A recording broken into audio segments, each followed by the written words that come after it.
record. Hi, everybody. Thanks for being with us again. We're doing Ken Shoulders number 9, and this one is a little bit special. We're going to do 3 short papers, and the first one is called An EVO Clutch and Microphone by Ken Shoulders. And I've said in the past that this this clutch is what we use to engage the ether to draw energy off of it. So it'd be pretty interesting to see what he has to say here. So thanks, Brandon, for reading through, and we'll get going here. Okay, thank you, Eddie. Okay then. An EVO clutch and microphone by Ken Shoulders. Engaging the universal drive. An EVO is many useful things in our normal electronic world, but its most outstanding property to date is the ability to couple into the basic fabric space. Joe Firmage has proposed a word for describing the fabric of space-time, most fundamental and universal element of existence we can now imagine, of which all matter is formed. He proposes the word potentum. This can be defined variously as the strong, the mighty, and the most basic element of existence we can presently grasp in our minds. We don't usually see it, but with a little help, we can get a hold on it in such a way that in some special aspects it is rendered visible. The EVO has the ability to do this in a highly controllable fashion, thus making it a kind of universal clutch, as it actually clutches the basic fabric of the universe by biasing the medium with a dense asymmetrical charge distribution. Wow. Without the asymmetry, there is no traction, and all we see is a group of electrons.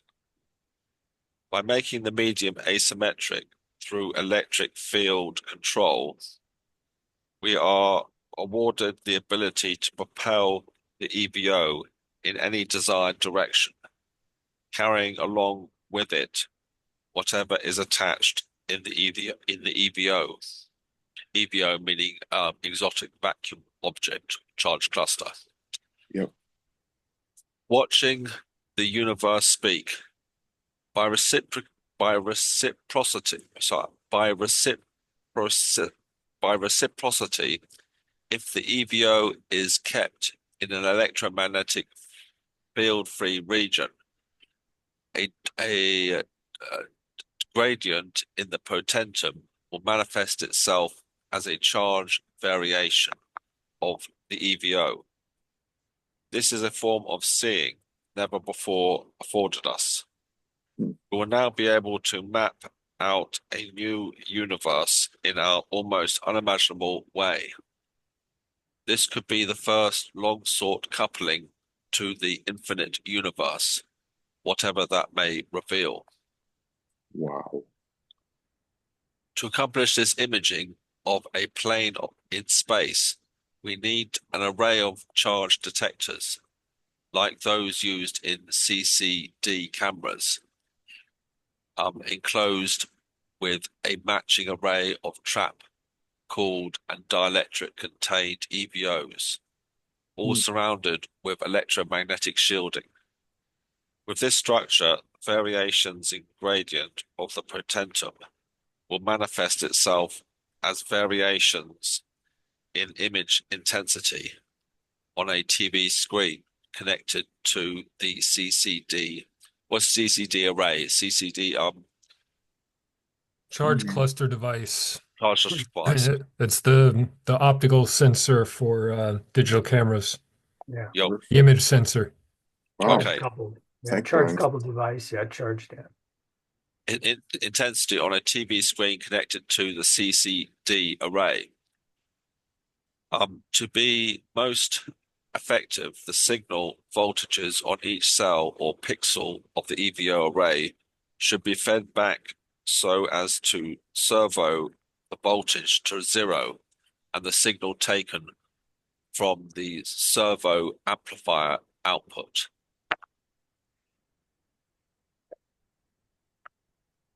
With a universal microphone configuration of this type, we can acquire data on communications within the subspace non-electromagnetic regions of the universe while listening to and seeing the stars in a way hard to imagine. Previous background data files on Ken's shoulders can be downloaded from this website. I think this website is inactive, but there it is anyway. Yeah. Um, So It's this is archived on the Wayback Machine. okay, very cool. We should talk a little bit about this because this literally is the secret sauce, as Chip would say. Biasing the, what does it say here? Clutches the basic fabric of the universe by biasing the medium in a dense asymmetric charge distribution. Without the asymmetry, there is no traction. So this is actually the most important part here is the asymmetry that is created, and then that's how we can let charge clusters do their work essentially. And Does everybody know the background of Joe Firmage? yeah, actually, let us know something there, Chip. So I plan to meet with him here in my next trip to Salt Lake. He's actually in jail for cocaine addiction and various Ooh, other things. wow. But he was a prodigy, got infused by a blue orb on how to build gyroscopic anti-gravity devices, one of which I have. In fact, I have his original prototype. No Her way. name's Ellie, and she is a pistol. We've Yeah. discussed a little bit about consciousness and fusion and whatnot. That's another whole sideline. But Yep. Joe Firmage, the beings that infuse him with this knowledge are the same beings that we think interact with us, the Amahalaki. And Okay. they are very, very unique, very high elder species. And they told me when I got a hold of Joe's prototype that I got it quite a while early. I wasn't supposed to have it for some years Oh, yet. But so they're very excited about, and they're very excited about me understanding this technology.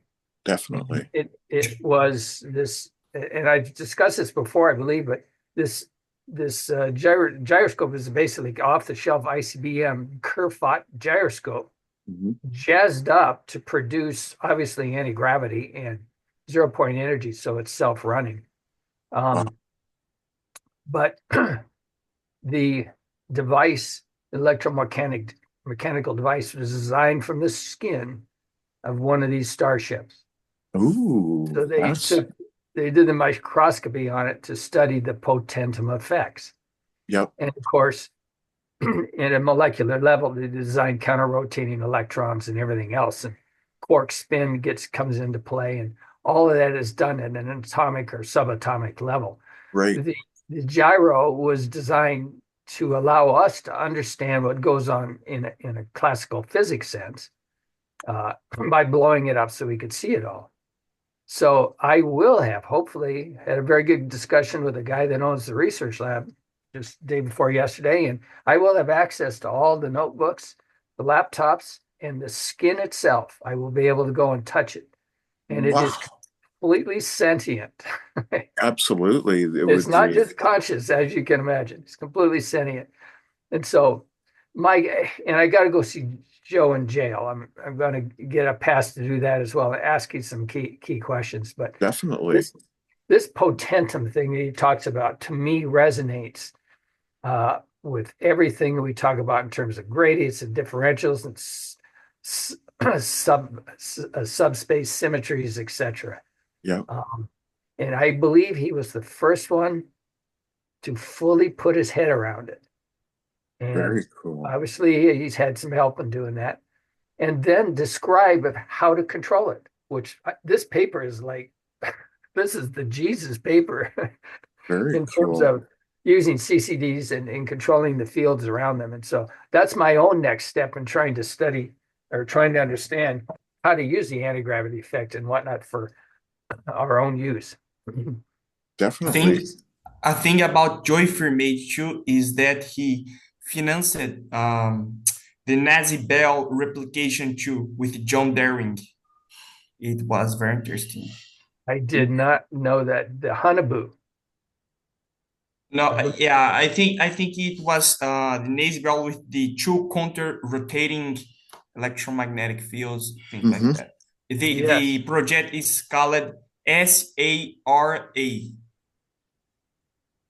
Mm. interesting. something like Sarah.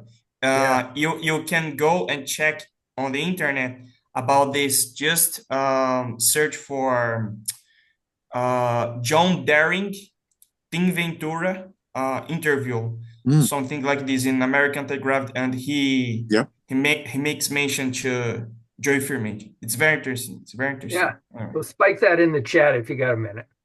Yeah. So this is pretty interesting that we pull this paper. I have read this paper before, that's why I underlined it. But the connection to Ken Shoulders and Joe Firmage, and then Chip literally says he's got the device taken apart too. Didn't you say that you took it apart? Yes, she's in pieces. Uh, we pulled it apart, and we were told that when I opened the core, that the entire cosmic consciousness realm would hear a ping. Ooh. So I was told to be careful, go slowly, because once you open her core, any quantum entangled device, this capability will broadcast itself to everyone. And she Wow. did. So I had some crazy experiences myself shortly thereafter. But wow, this is no synchronicity, I think, Ed. This is, Yeah. yeah, Right. no, this is supposed to happen in somebody's timeline. So, Exactly. Very, very and cool. hence my great interest in the whole EVO stuff and all Ken Shoulders' work. So, Yeah, I see the connection now, big time. Holy cow! And I wasn't. You surprised me with that because you talked about the device before, but I forgot where it came from. yeah, yeah. Actually, yeah, No, she's quite a piece of work. She got a huge upgrade by some plasma beings, 11th dimensional plasma beings just recently. And I discussed how they rotate around her in 3 dimensions, X, Y, and Z, yeah. and repaired her consciousness because there was an image taken of her that ended up on Reddit. The Oh, image recognition software, I remember this story, yeah. yep, yep. It ended up on Reddit and was identified as a anti-gravity device. And 15 minutes later, the carpenter who took the image went back to Reddit and it was gone. It had been pulled in just a few minute interval. Wow. So how it got out there, nobody knows. 2 people have died as a result of trying to work with this device. So I was keenly aware of the dangers associated with it. Yeah.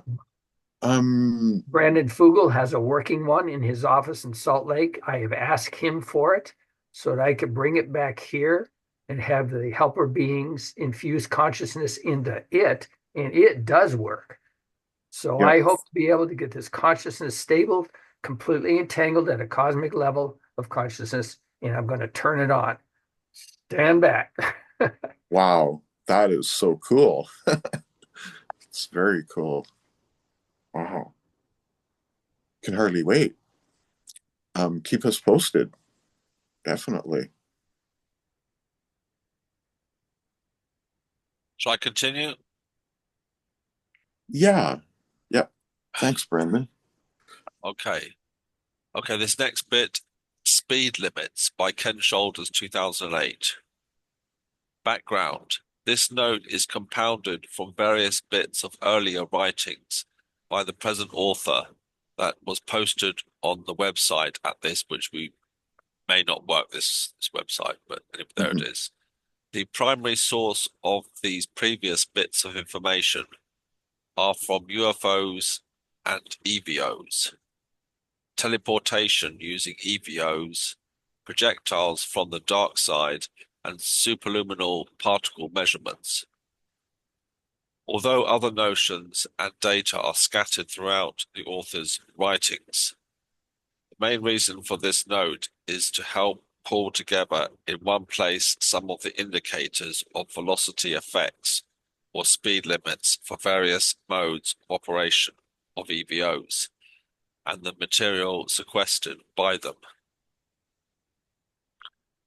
New velocity considerations. There is a strong impression left by studying conventional physics theory that the velocity of light presents a severe upper limitation to the speed of travel by either photons or physical matter. This light speed limitation might be the true case for single particle theory, but is far from a fact for the multi-particle world of the EVO and its ilk, where the speed limit is unknown and seemingly many thousands of times higher. The upper limit is presumably set only by the degree of charge and mass reduction, purposely set into the travel parameters of the EVO shroud. Under the conditions of controlled EVO transport, the velocity of light in our universe has almost nothing to do with the actual velocity limit that can be attained for matter.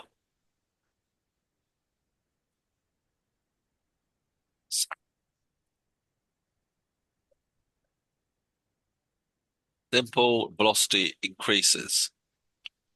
There are many physical measurements on incidental velocity or energy increases in very simple EVO matter systems.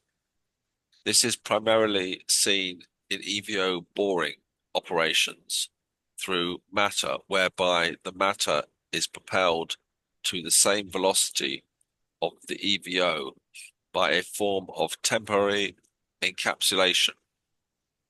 This velocity increase for nucleons is the primary cause for cold fusion energy gain effects and the nuclear transmutation seen in byproducts of the reactions. Wow. As has been shown in previous papers by the author, this transmutation takes place at far lower voltages than conventional single particle transmutation does. Yeah. Additionally, in the superluminal particle measurements paper mentioned above, it is shown that a special type of EVO launched at a 2 kilo electron volt velocity can transform itself into a 50 kilo electron volt or higher electron shower, indicating the availability of an internally driven field boost, equivalent to what is conventionally known as electron ramming. Dittmer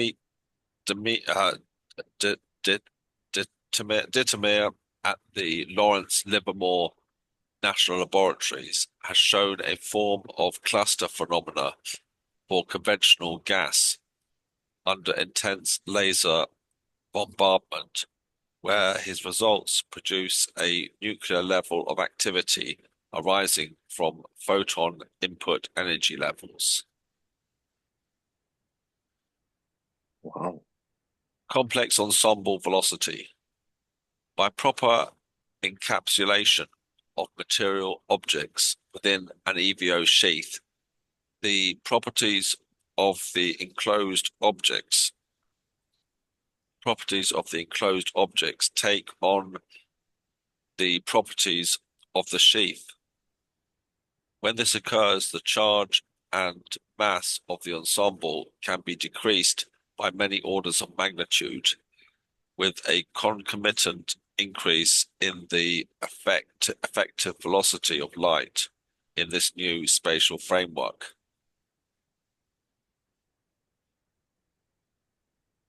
In this new format, the enclosed object is both partially cloaked or shielded from interaction with conventional matter and is capable of being driven by EVO propulsion to velocities far above that allowed by conventional theory in our single particle universe. One caveat for operating this system is that the propulsion mechanism, being a type of EVO inertial rectifier described in earlier writings, be located on the outside of the charge and mass reduction EVO apparatus of the vehicle. This must be done in order to maintain a useful thrust to mass ratio. Mhm. There is seemingly no limitation as to what can be encapsulated using EVO technology. It boggles the imagination to contemplate the energy contained in a large vehicle or projectile that suddenly and accidentally materialized in our dimension after having attained a velocity of 1,000,000 times the velocity of light. Wow. The energy released would be cosmic in proportions. So here's the reference down here. T-Determere, high energy ion explosion of atomic clusters, transition from molecular to plasma behavior. 13 Physical Review Letters, 1997. It's Wow. amazing. Ed, if I could Sorry. make a quick comment, Hmm. another little story. You may have heard of the stories of Cal Richardson. Cal Richardson was working with Floyd Sweet, Okay. Yeah. Sparky Sweet.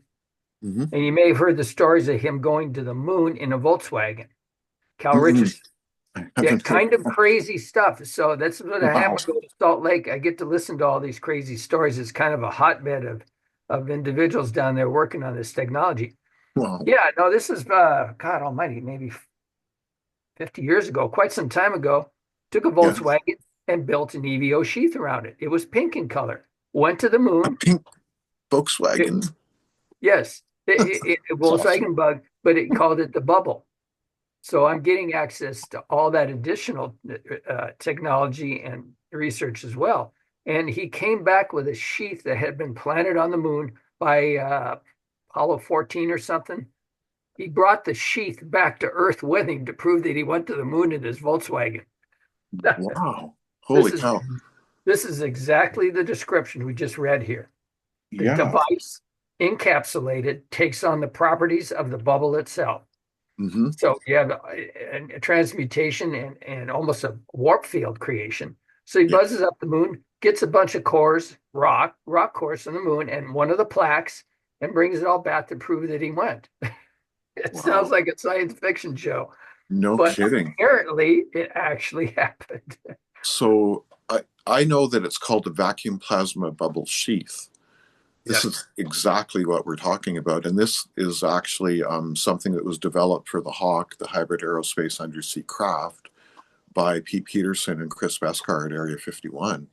Mhm. And it indeed comes out of all the information that I got from Stabati and David Wilcock, 4 years Yes. ago now, right? So pretty cool. I've never heard that story of a pink Volkswagen going to the moon. Yeah, no, That's hence fucking awesome.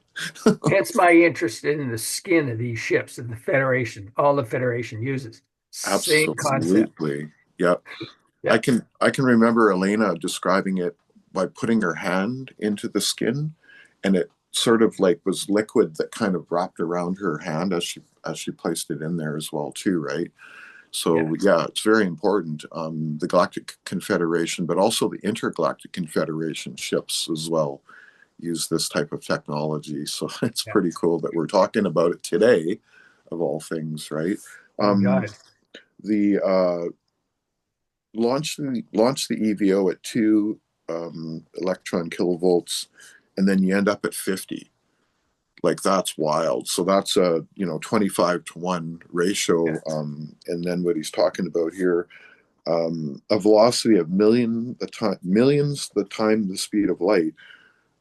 That's incredible. I do know from reading through William Tompkins' work that the old Solar Warden that was sort of started in 1980s kind of had the capability of 6 times the speed of light. and they do know that, and they could get from here to the galactic center where the mother star is in 45 minutes. And that's the old technology. They built 8 huge, large ships, and now they're building 12 to replace those ones. So, and one of them is actually built behind, I think it's Salt Lake City, isn't it? In the mountains behind Salt Lake. In the Wasatch Range, there's a huge underground lab. Things 10 miles long. Yeah, exactly. Because Frank Chile describes it, and he says that there are 2 doors that are 20 square blocks each, and the doors like have all the dirt and everything on them, so camouflaged, and the doors literally go down like this, and then they go back like this, so nothing falls off them. And then when the craft is ready, a 10-mile long craft, they simply float it out to space. Right. And there are thousands of people working on this project, and it's not the only one. Like I said, they're building 12 new ones. Some of them are on planet, some are off planet. Yeah. And I did hear confirmation of your story just again this weekend, reiterated for the second or third time. So from the guys that know what's going on down there. So that is so cool that you were down there hanging out with those guys, and we're talking about this synchronicities again, right? Oh my God. Amazing. Totally amazing. And again, thank you, Chris Beskar, for giving all this information to us.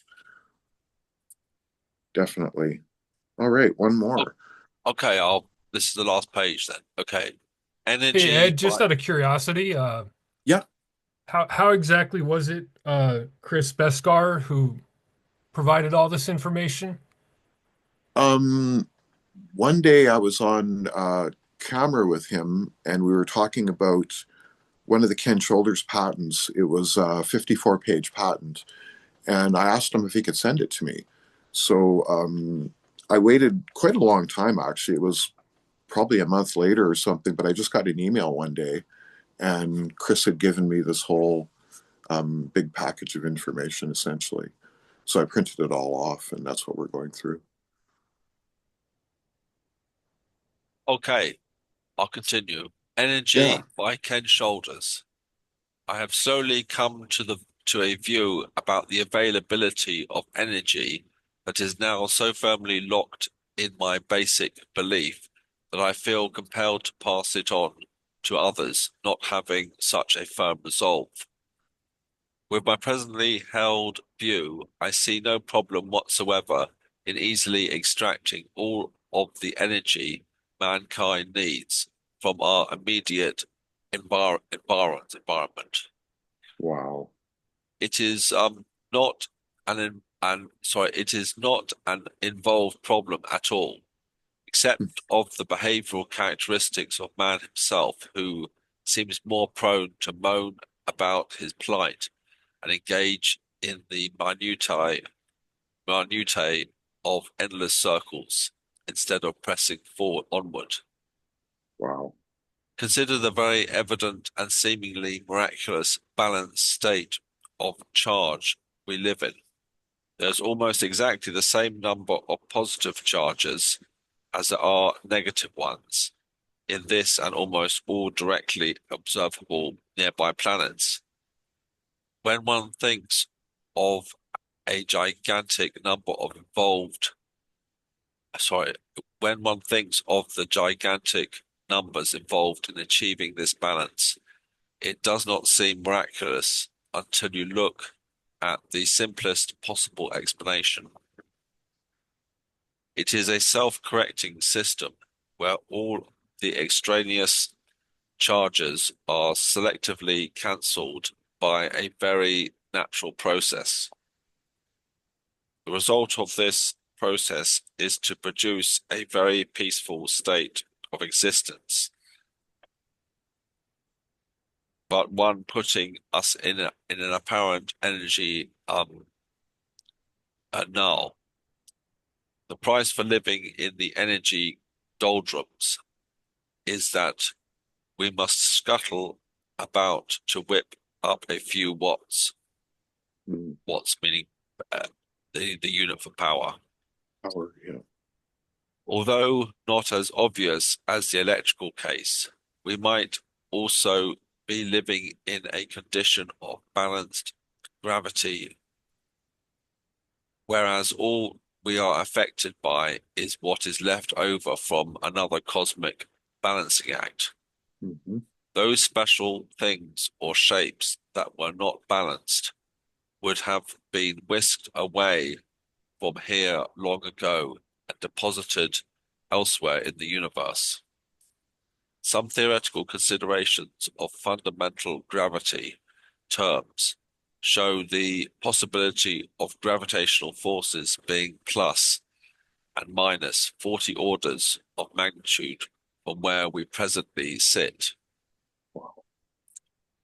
That is a lot of pushing and pulling that could possibly be put to good use if we were to find and utilize a special shape or entity not subject to the time-derived rules of gravitational balance. If you consider electronic charges clustered in the form of an EVO as an entity that can be deformed into a slightly new state of existence by the application of a small bias field applied to it, then the forces of gravity could possibly be utilized in such a way as to forcibly propel the structure in whichever way the bias field indicates.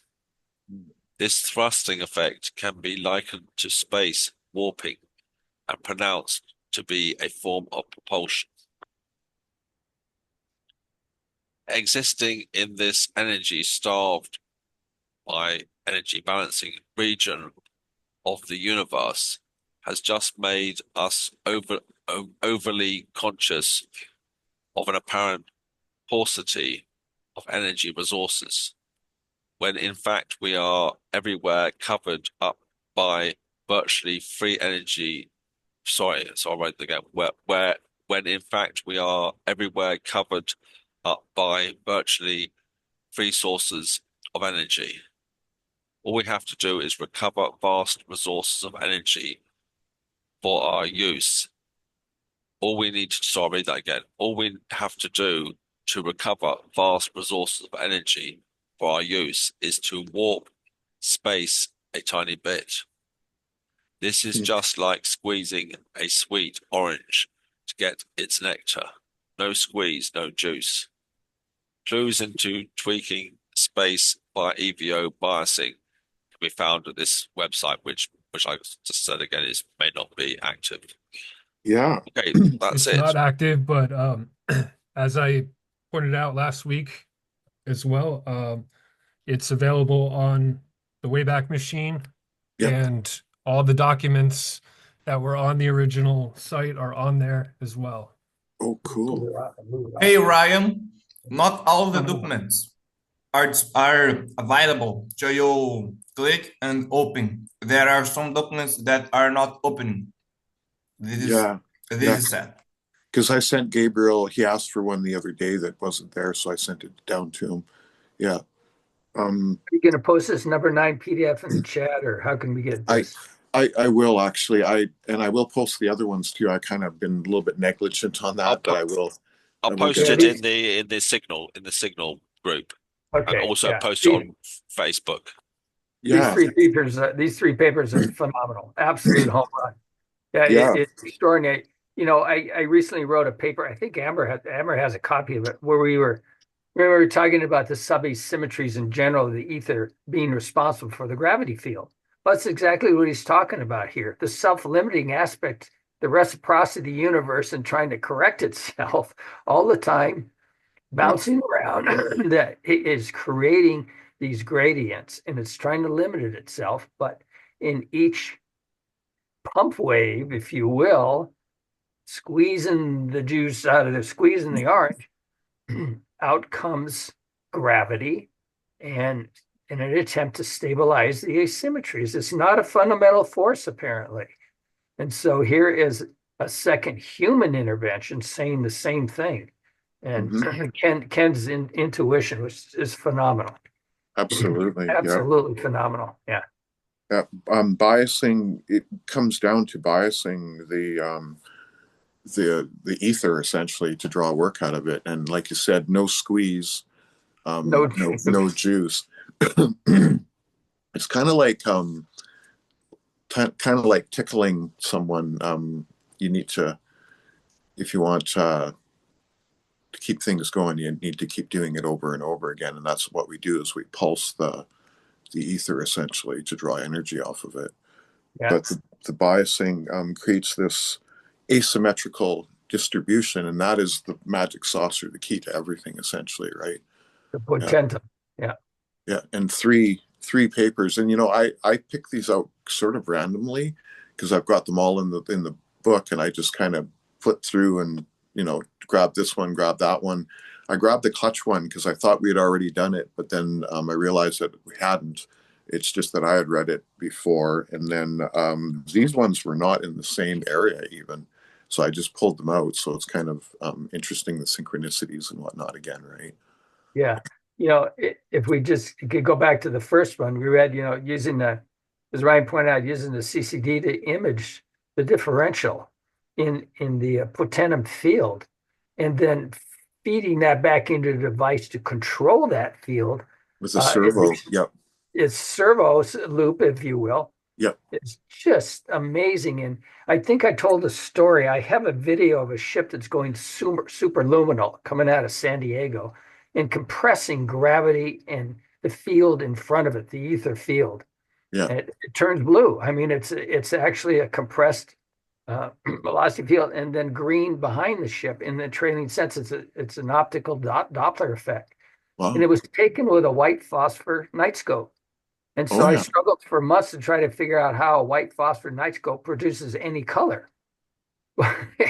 It produced color because of the phase slip associated with this compression of the ether field in front of it.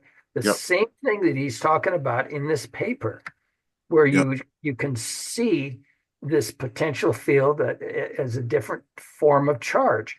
And in this case, you're increasing its energy by compressing it in a Doppler fashion, changing the spin and changing the gravity. And all of this happens just before they turn the warp field on. And Yep. as soon as the warp field comes on, boom, all the color goes away. The ship is now in its own bubble, Yep. completely stable. Vacuum plasma bubble sheath, right from David Wilcock and Stavati, right? Yes, Yeah. amazing paper, amazing Yeah. paper. Yeah. Absolutely. Um, yeah. Mark Tomian talked about the same thing, Right. Yeah. And could about you a explain who? sheath fully enclosing the the hull, and that's why he wanted to work with Ken Shoulders. That's also how I found out about Ken Shoulders, was through Mark Yeah. Tomian. Yeah. Thank you. Yeah. Thank you for that. Because I was going to ask you the relationship with all that. That's so cool. Yeah. Yeah. Except the difference here is that Mark Tomian actually went some of the way towards building something that functions. Oh. And he showed with his prototype rotor um, inside uh, a Lexan vacuum box that he built for it. Yep. He showed that he was able to get uh, a pair of stable plasma discharges uh, to to uh, to the disk, which Yep.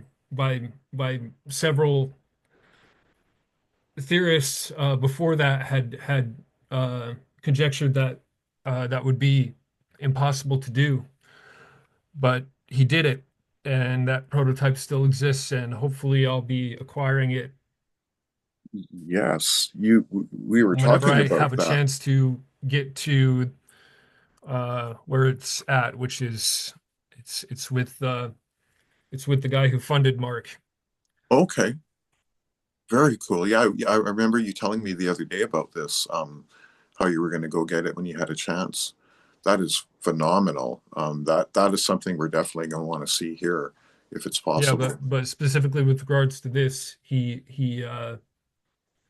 I mean it's in the first paragraph of the patent. Mark's patent. Yeah. Yeah, yeah. We should at some point we should have a look at that, hey, in one of these meetings.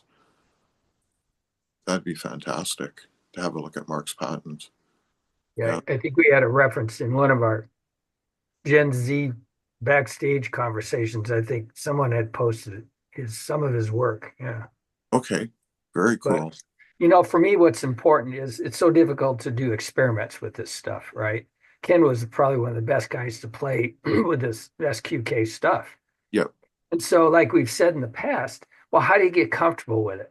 Well, when it's a group of us like this kicking around stuff, we now see correlation across what Joe Firmage was doing and creating. I happen to have the device sitting on my bed. And That's now crazy. here comes Ken Shoulders along with a discussion that I have a video that can confirm exactly what he's talking about. That I'm is so absolutely cool. convinced of that. And then we Yep. start relating it to everything else associated with understanding the differentials, the subspace differentials that exist within the vacuum field Yep.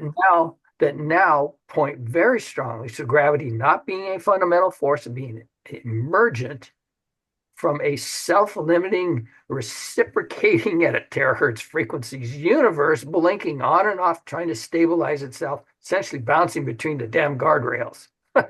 That's that's a funny way to put it, but yeah. So I went and started looking at some of the papers by Winston Bostick, Okay. and I found something interesting. Actually, I found two interesting things that I'd like to share for a moment, if you don't Okay.